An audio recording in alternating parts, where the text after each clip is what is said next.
Hello and welcome to the United Stand Sunday Night Live. Big headline as well in relation to Jose Mourinho demanding Fabinho because the Serge Aurier deal has fallen through. I wonder what was going on with the live comments there. They were all white. All white, all white, all white. No, we don't talk about Michael Barrymore. But yes, let's back on track. I've got Rodney with me as well. He's just been telling me that he was at a jazz festival earlier. Jazz festival, yeah. Wouldn't have thought of any other music for you, to be honest, Rodney. But I don't know whether you've heard this in relation to Jose Mourinho demanding Fabinho signing now because the Serge Aurier deal has fallen through. Whether we were ever in for Aurier or not, I suppose if it has fallen through, you could say, well, were we ever in for him? But Fabinho back on the plate. What are your thoughts about that? To be honest, I'm quite surprised. I mean, I've not heard any of the news. As you know, I've been out this afternoon. I would have kind of put money on Aurier being our next purchase, our next acquisition as a backup to Valencia. And Mourinho is demanding that we now go for Fabinho. You have to question whether we were actually in for him in the first place. And this is beginning to look like previous transfer windows where we're linked to so many players. And as the clock ticks down, we start to scramble. We shouldn't really be in this position, really. We should have secured Fabinho's services, if this is who we are now after, weeks ago, because it looks like half of the Monaco team have left already. So it would make sense to actually go and put a bid in and see what they accept. It's interesting. A lot of people are saying, where's this news coming from? I mean, to be honest with you, I literally changed the show 20 minutes ago. We're still going to cover what I wanted to cover, but literally changed the headline 20 minutes ago because I read it off a few accounts that I do follow on Twitter, and I haven't had a chance to figure out where it's come from yet. But it sort of fits in with something that Di Marzio said a couple of days ago. He was actually replying to a few United fans, which I think is great because he's been so right about United so many times. And somebody, as predicted, jumped down his throat and went, "You were really wrong about us bidding for Fabinho." I mean, it's probably one of my low points of the summer with Griezmann was the sign. It came out from Di Marzio Friday night about in June. It's like a bad film. One Friday night in June, Di Marzio said that we'd bid for Fabinho, and we all got very, very excited. And he was asked about that the other day, and his response was, "I didn't say he would come to Manchester United. I said United bid for him." So he still stands by that we bid £40 million for Fabinho. So why did we walk away from it? I don't know. I mean, I personally, we paid 40 for Matic. I like Matic, but I'd still take Fabinho for 45. But there's that thing that maybe we wanted him as a right back and 40 million was too much. I don't know. So it's been building a bit this weekend. I've seen his name. I've been ignoring it because I want Fabinho at United, and I have been ignoring it. But this sort of prompted me that we do need to mention it just in case, because Serge Aurier is in court tomorrow, I think. And that was meant to be, if that decision goes our way, he will come to United. But apparently that's not true now. Well, I mean, the fact that we're after a player that's probably, that has a court case and depending on the decision whether or not he will sign for us is not really good business acumen from Manchester United. It's not the first time we'll get done by a court case going against us as well. Not even this summer.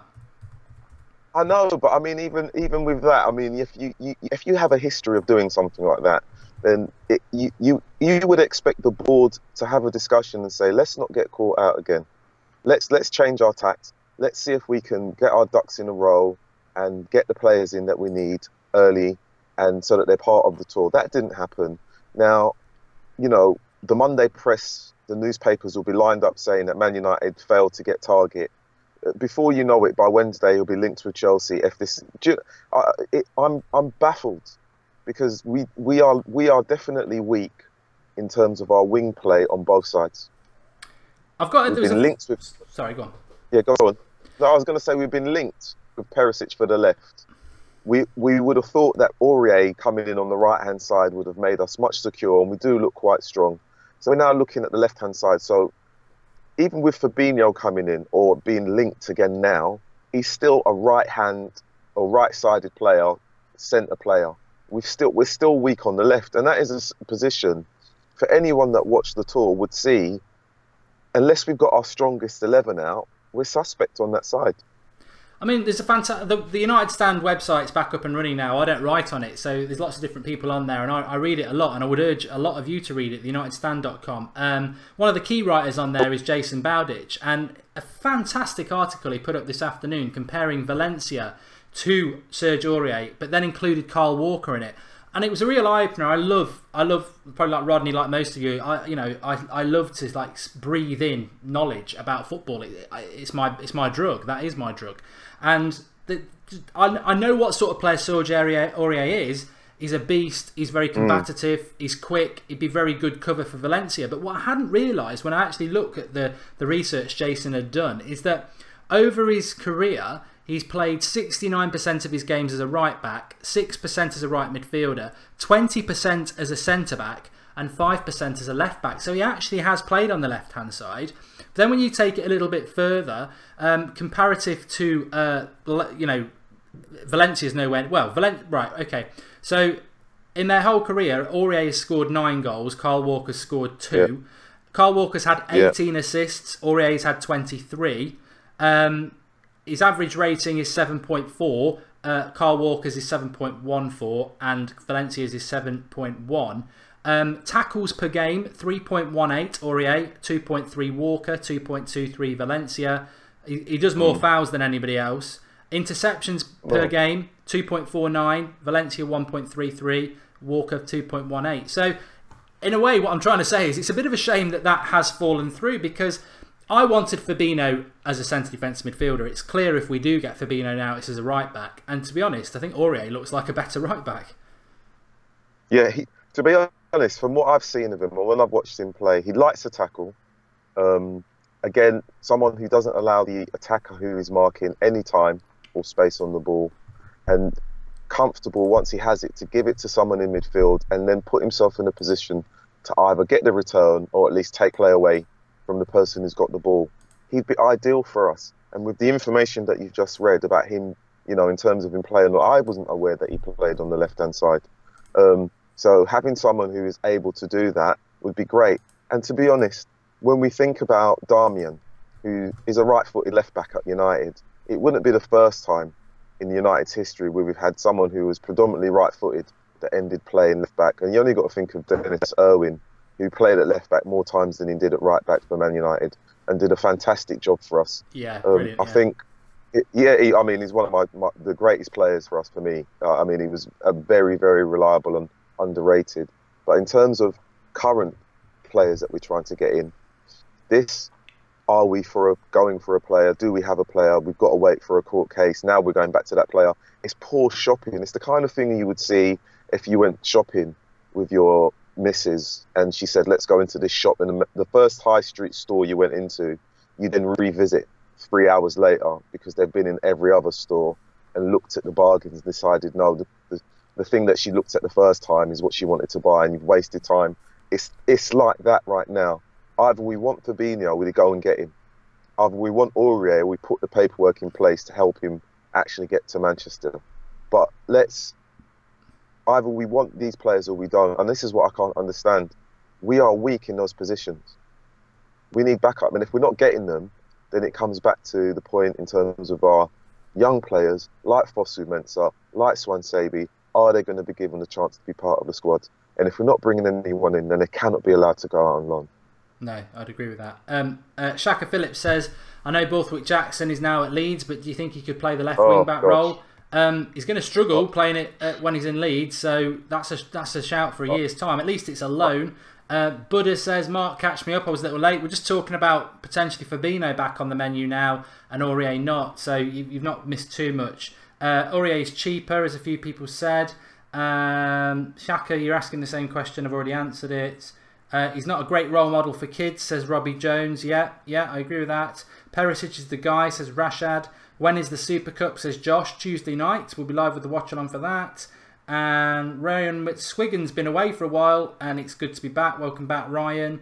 And Jonathan Briffa says, hi Mark, I'm from Malta and I like the programme, and my thoughts about Aurier are that because of his attitude he'll ruin the team's spirit.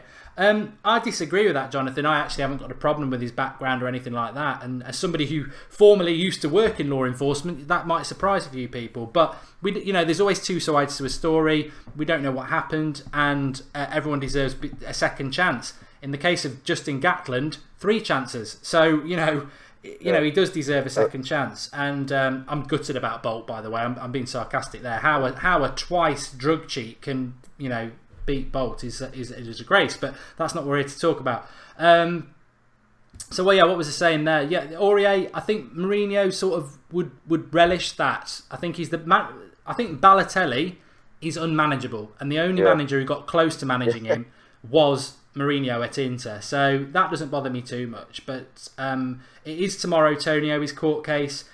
Shaka says, is there any news on Ross Barkley? Brings me nice into the next question I wanted to ask you and people at home, Rodney. Many people feel that we are 2 signings away from winning the title this year. Do you believe that? Yeah. And if so, what would be if not the 2 signings? If you can name 2 people, great. But 2 positions, if not, and maybe give us a few players for that. Well, I'd already written down a few things in terms of kind of the Twitter debate that's been going on about Bale, and we do need someone on the left-hand side, as I've kind of indicated already, and kind of following on from some of the things that were said online yesterday. If Bale handed in a transfer request at Real Madrid and said he wanted to leave openly, then I would expect Man United to go in, and then I would expect him to be a Manchester United player. That's what I would expect, and that is the kind of player that I would say that we could, if he came to us, then I'd definitely say we are neck and neck with whoever else in the league in terms of winning it next year or this year. I did have down Aurier as a player that would strengthen us in terms of right back, and I had Ross Barkley down. And Ross Barkley is a player for me that needs help. And I think he's had the same treatment that Mourinho has dished out to Shaw by his manager. And his manager hasn't had the same treatment by the media because of, well, he's just a nicer person, I guess. But Ross Barkley would fit us. I think Ross Barkley is desperate to get away from Everton. I think it would be a very good move for Man United to actually put in a bid for him. But apart from those names, then you've got to think of someone like Dembele at Dortmund, another talented youngster who could play on either side, very tricky, very creative. That would give balance to Manchester United on the left. Now, I know some people say when you say the left-hand side, everyone starts to think, oh, what about Martial? Well, I think Martial, as I said the last time we spoke, if he needs to work on his left foot in terms of his control and his dribbling, because he's very right-footed. And I think if he used both feet while he's running and he's finishing, then he's a world beater. And then he can play on left and right. Pretty much what we kind of talked about with Perisic, which makes myself and definitely you say Perisic is ideal because he can play on left and right side. Once you have those attributes as a player, when you can actually use both your feet, then you are like gold dust to any team that you play for. They will literally bend over backwards to accommodate you in the team. Martial has the ability to do that. Dembele is another player that has the ability to do that. And I think Ross Barkley is a player that has the ability to do that. And I think any of those players, as well, apart from Martial is already there, but any of the two, Dembele or Barkley, would add something of value to Manchester United and move us on. Because whoever we bring in, and I know that some people will say, oh, we're Fellaini bashers. Whoever we bring in will have to be better than Fellaini, even if it was Drinkwater. He would be better than Fellaini. And that is a fact. No, and it's not me hating Fellaini. I like football. So I will actually give anyone my opinion and say that is what I think of that player. So, I think for me, a left back, Aurier, obviously, we can't get him at the moment. It doesn't seem like it. But in terms of left-sided player, if we played a 3-5-2, then I would think of Perisic, obviously, Dembele, or Barkley. Yeah, I'd agree. I hope you're still there, Rodney. Yeah, I'm still here. Oh, sorry, it broke up a little bit at the end. Yeah, sorry. I don't disagree with what you've said, and I've read a lot of people on the comments are saying get David Alaba, put a massive in for Mbappe. I want to talk about that Mbappe to City in a minute, and sort of link it in with Neymar, because we've not really spoke about that. I want to talk about Morata and a couple of other United things as well. But you know what I feel like it is? It's a bit like when you're out on a night out, and maybe it's after work or whatever like that. You've had 4 quick pints or whatever your tipple is. You feel on top of the world, and you've promised to be home at a certain time, and it's like you look around, you think, do I have a couple more, or do I get out while the going's good? And I think how many of us have just carried on, and you think I should have got out while the going was good? And I think United's transfer window and the last few weeks of August are very much get out while the going's good. Get Aurier, Perisic, and get out of this messy transfer window. Yes. You could stay for you could have a few more drinks, and you never know what, you might pull a stunner. You might actually get Dembele or Bale or whoever you want. But I personally think get out while the going's good. Get Perisic, get Aurier, and yes, it's not the summer even I wanted at the start. I wanted a better summer than this, but actually, when I look at the business all our rivals have done, and over the week we will be looking at after the Super Cup about the Premier League, but I look at everybody else and I think, you know what, Lindelof, Matic, Lukaku, Perisic, Aurier, I think, there's no sensational player there. There's no marquee signing. But looking at what we need to improve, I think this United team needs more Valencias, Herreras and Bays than it needs Pogba's and Zlatan's. I think it needs more. You've got to have 7 or 8 players in your 11 who are just consistent, hard-working fan favourites, and that's Herrera, that's Valencia, that's Bay. I think Matic could do that. I think Lindelof will. I think Lukaku could do that. I think Perisic would do that. I think Aurier, when he plays, would as well. So my personal feeling is get out while the going's good, but we've got to get those 2 signings done. So for me, Rodney, it would be Aurier, Perisic, and let's leave it. I know people still think Bale's possible. I don't think Bale's possible at all. I don't think we can deal with Real Madrid without giving up De Gea. Yeah, I mean, I don't think. I mean, to be honest, I don't want anything to do with Real Madrid at all, and I think that's why I started it by saying if Bale puts in a transfer request, because it has to come from the player, and I think it's very clear now, particularly with the current scenario that's going on in PSG and Barcelona. Neymar made it very clear to Barcelona he didn't want to be with them anymore. He wanted to leave, and it became public. And then the deal happened within a week. And also it happened after he went on tour. Now, we've been linked with so many different players, and we've yet to hear any of the players say, I'm not happy to be at the club that I'm at, and I want to leave.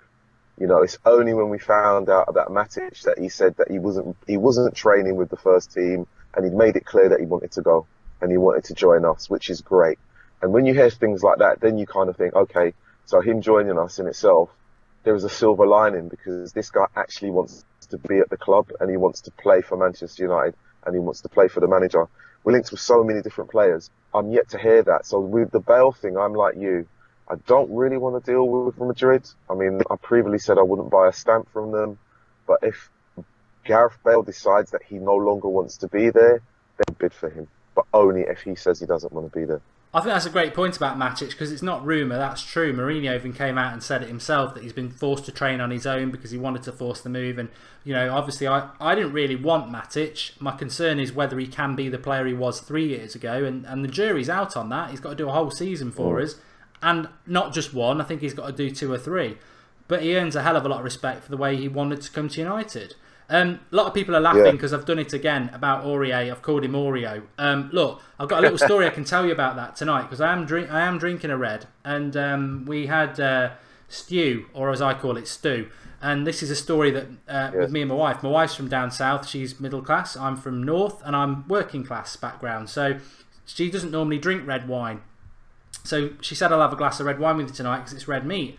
And she said, what is it? That doesn't taste like a normal red wine that you have. And it's not. And I said, no, it's because it's the one we got when Sebastian was born from my dad. It's and I looked at the bottle and I went, it's a Rioja. And she went, it's a Rioja. So I say things how I see them, and I don't hesitate. I'll just go for it. I'm all in. I'll just go with what I think it is. It is Aurier, but I've called him Oreo in the past, and it will come out. So apologies about that. What were we going to talk about next? Let's talk about talking about transfers. I just want to bring it in very, very quickly because a lot of people are mentioning it on the live comments, and I did want to talk about it. I don't know whether you saw it. Morata today was. I know I missed it. Totally missed it. So yeah, I did as well. But he didn't missed, have a good one. Didn't start. Came on and missed the sitter in stoppage time, and then missed the penalty. I've got to be honest with this. Look, it's very easy to start taking the mick out of him, but I actually I don't feel sorry for him because Rodney's just said there what he needed to do was transfer request. I want to come to United. He clearly wanted to come, but he didn't push it far enough. And I think he looks like a player lost to me. He looks like a player who thought he was coming to United all summer. It fell apart. We nicked Chelsea's prime target, and they got ours. And I still stand by the fact that Morata, if he'd come to United, would have been a United great. Whether he can still do it at Chelsea, he probably will. I still think he's a good player. But Mourinho wanted him. He was Mourinho's first choice. He may well flop, but I think Morata's a good player, and I just think Morata needs to look at himself, and also he needs to take a long, hard look, bringing it back to Bale at Perez and Real Madrid, because they screwed him over on that. United wanted him, and we offered 75 million, and they sold him to Chelsea for 60. That is the bitter animal we are dealing with Real Madrid. And for anybody who wants Bale, Rodney, I can just see what's going to happen with this. I guarantee, even if we could pull the deal off, we would be trying to get it done on August the 31st. It would go right to the end, and I don't want to deal with them at all. I don't. I mean, again, I am like you. I want nothing to do with Real Madrid at all. And you're right. I think it would go down to the last day, and they'd probably want a player as well. They'd probably want two players on top of the amount of money that we pay for him. So in terms of Morata, I do feel a little bit sorry.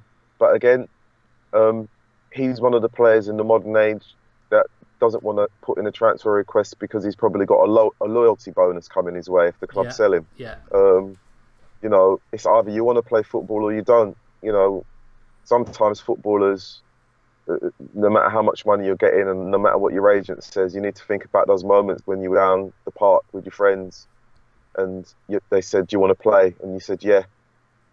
You know, you just wanted to be on the pitch, boots on, running around and scoring goals. And if money is more important for you, if a loyalty bonus is more important for you than playing, then, you know, then you kind of deserve what you get in a way. And playing for Real Madrid, any player that goes there must know it's kind of like a poison chalice, because if you're not in the first 11, you're just, you know, a glorified sub. I think as well, I mean, to be fair to Morata, he's what, 23, 24. Matic has won 2 Premier League titles. He's 29.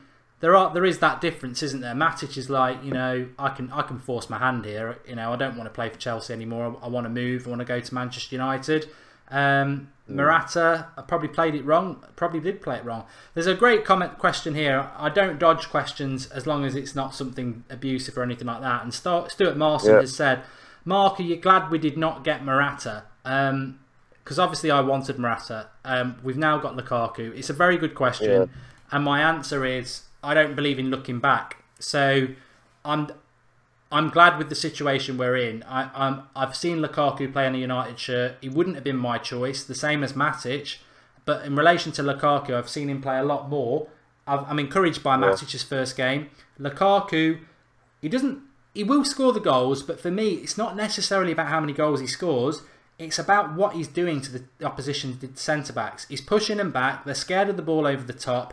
He's a handful, and that creates a lot. I think that's no coincidence that Mkhitaryan looks a lot better because of the space he's now getting to operate in. So I'm very happy with Lukaku.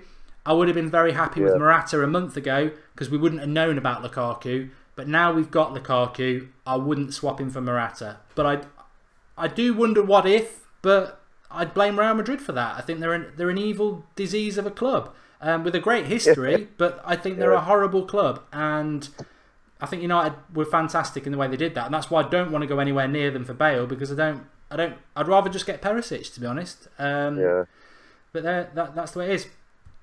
Let's very quickly talk about this because it's also in the live comments, and it's quite, you know, we do want to talk about United, and we were mentioned this week in relation to Neymar.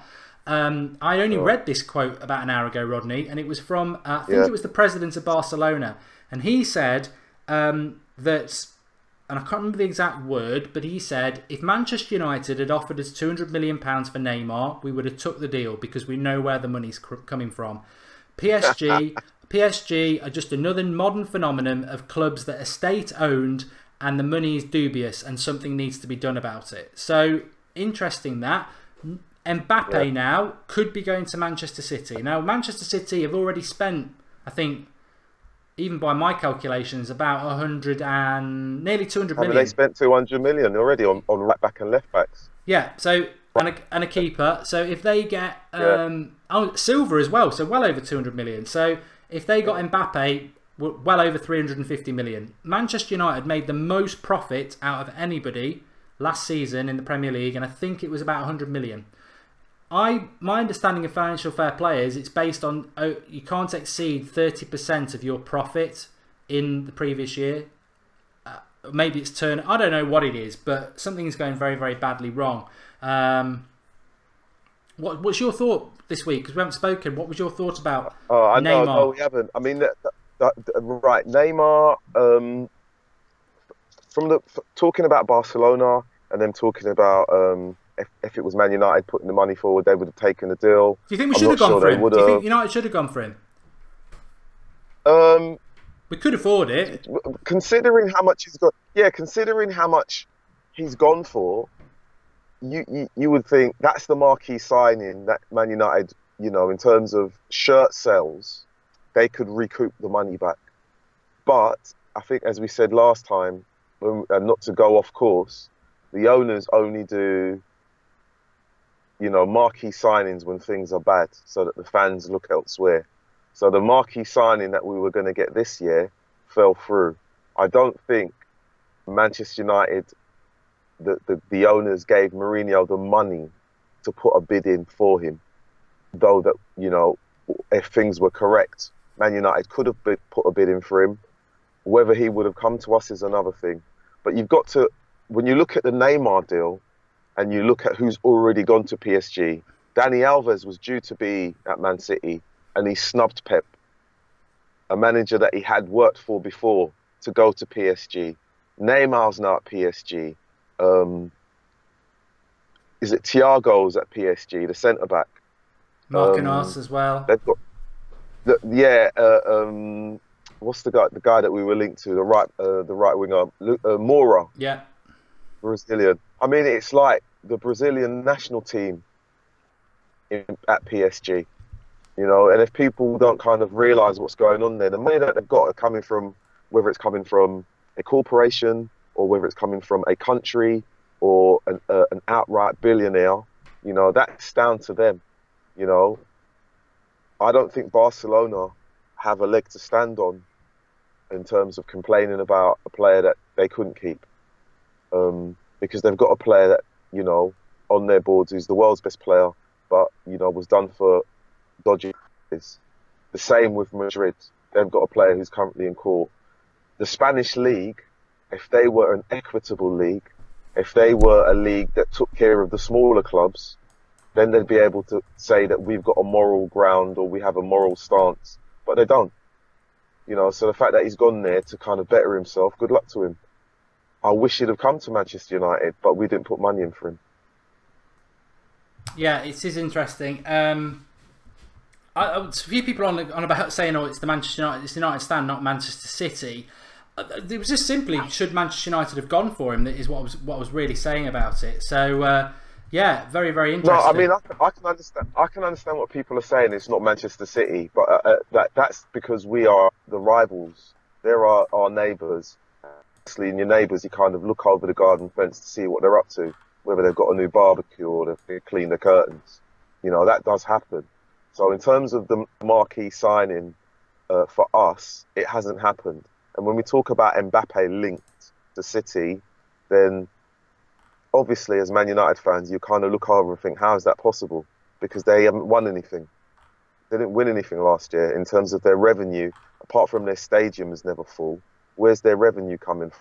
So we can look at a number of things in terms of the way football is run. and we can see that it isn't always equal and balanced.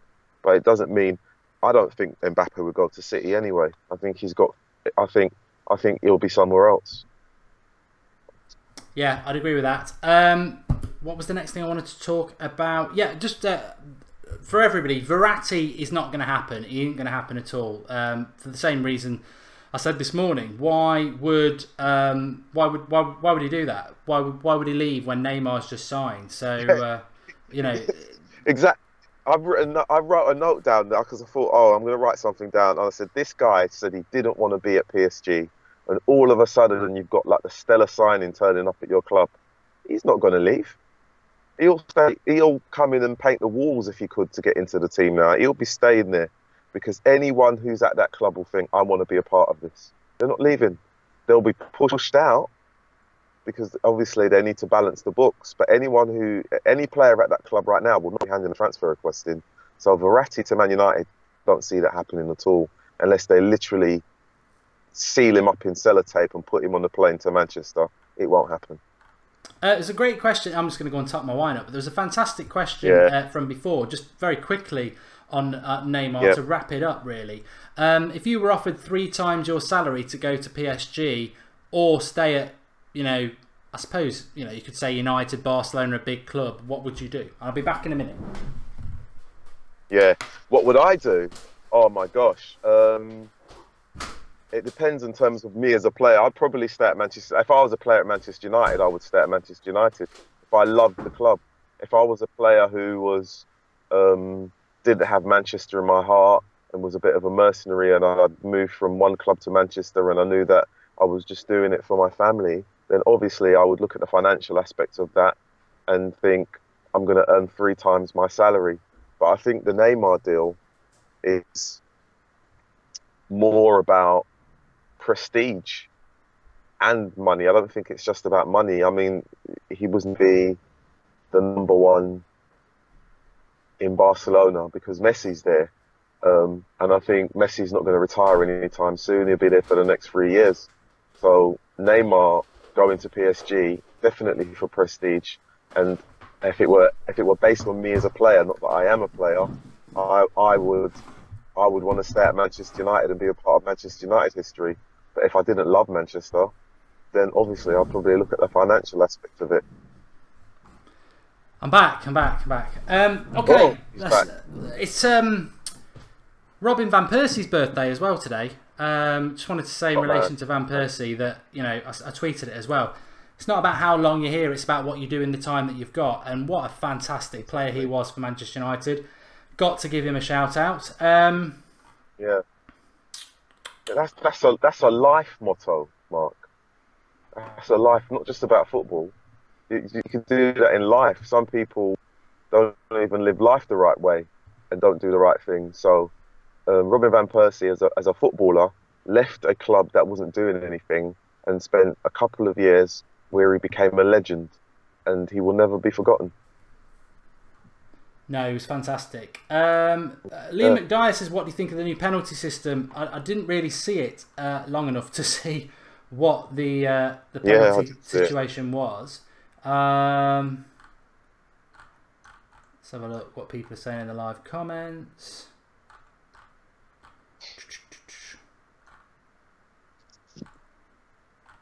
I'm not interested in that. Let's have a look. Sergio Roberto, don't really care about that. Okay, well, Rodney, you're not going to be on till probably... Well, you won't be on Tuesday night because it's the Super Cup. What are your thoughts in relation to United and the season ahead? I'm confident. Even if we're 2 players short, I'm confident that we will obviously be in the top 4, and I think we'll definitely be challenging for a trophy, or the trophy. And I think we'll put a mark down in the Champions League as well. I think Mourinho will make sure that everyone is drilled and they're following the message. And if they're not doing what he wants, if they're not following the message in terms of how the team should play, they'll be gone. I think he's made it clear last year, and I've definitely been moving people out and not doing what they're meant to do this year. So I think we're going to be very, very okay. Well, I think we're going to be very well in terms of silverware. I think we'll pick up more. It just depends which one. Yeah, well, I'm going for us to win the league, to be honest. Only based on the fact that Mourinho always wins it in his first 2 years, and I can't really give people any more than that, if I'm totally honest. But that's what I really do think. I think it's going to be very interesting. I think it will be. I'm sorry, we're getting a lot of nonsense on the live comments tonight. I'm not for those people who are trying to get me to talk about something. I won't talk about it, so you're wasting your time. I can't see the comments, Mark. I'm sorry. No, I wish I couldn't as well, because they're starting to get on my nerves a little bit tonight, and I will not be pulled in. I expect a title challenge at least, says Saint Colombo. Do you think Ronaldo's bluffing us? Of course he is. And we've got a few super chats. Yeah, I always wait to do the super chats towards the end of the show, but a lot of people are asking for the super chats, so I don't normally bow down to being told what to do, but we would not miss the super chats. What I would say is we're only 28 subscribers away from, I think it's 123,000, so we could pass that tonight. If anyone's not subscribed to the channel, make sure you click the bottom right hand corner. It'd be a nice little thing to do live on the show. Ferris Odie made a super chat about the thing I don't want to talk about. What I would say about that is I refuse to read it out because, one, I've got no interest, and two, I've got no interest and I have got no comment on it either. So whatever, whatever is my reaction to that realistically. I suppose desperate times call for desperate measures. That's all I would say. But it's been a very good summer for the United stand, and long may that continue. Yep. Let me have a look. Anyway, we got Rodney in the summer, so there we go. Thank you. Let's have a look. At the end of the day, football's about real fan opinion, isn't it? And it's about well, fan channels should be about real fan opinion and being able to talk about football. What do you think of Adrien Rabiot from PSG? Says Rohan Rahman. We've not been linked to him, so I wouldn't be worried about him. He's another one. He's another one who will not be leaving PSG. And he, from memory, kept Verratti out for the best part of the season, really, while he was injured. And I think even when he came back, I still think he was being preferred than Verratti. So I don't think he'll be leaving PSG. Tom says we don't need Fabinho, Matic, Herrera and Pogba is good enough. Maybe someone like Dybala would be great. I think Fabinho is in relation to a right back, but I mean I wanted Fabinho over Matic. We've got Matic. I think Fabinho would be as a fullback if we don't get Aurier. I still in my heart sort of think that we might get Aurier because it sort of came from nowhere a week ago. We had been linked with him back in January. He's not been training with PSG. He didn't go on the tour. He's going to leave. He's not been really linked to leave for anybody else. Obviously, this court case has always been penciled in for tomorrow and Tuesday. I think when that happens, his future will be decided. And I suppose, I don't know what other countries it affects him going into. It certainly affects him coming into the UK. I just feel that the Aurier deal may not be as dead as you think. Okay. Well, I hope it isn't. Connor, I'll ask you this as well. A lot of people are asking. The Super Cup, what are your thoughts on that? To be honest, I don't want Manchester United to show their hand too soon. I wouldn't mind him playing a weakened squad so that no one gets injured. As much as it is a trophy, I'm more concerned about 3 points against West Ham because we need to start well, and we're at home. And I think if we don't start well at home, people will start talking. So for me, the Super Cup is, you know, it's kind of like the Charity Shield. If we don't win, it's not the end of the world. But I'd like us to put in a good performance, but not show our strengths too soon. To be honest, keep our powder dry. I think it's a perfect game for United. It's, you know, neither side's going to be at their best. Real Madrid certainly won't be at their best, but they'll be a hell of a lot better than they were on that pre-season tour in America, where you know, it was a bit about fitness and exhibition. This is a world game that everyone will be watching, where it is, you know, it's bigger than the Community Shield. It's certainly not Champions League or anything like that, but it's a trophy. Everybody will be watching. Real Madrid will want to win it. We will want to win it, and at the very best, it's really, really good game to have 5 days before the start of the season. And I think that is the positive I take from it, is that it really is a great game to have this close to the start of the season, because it will be competitive and it's against a very good team. And with all due respect to West Ham, playing against Real Madrid on Tuesday night and then playing West Ham at home on Sunday, we should be well prepped.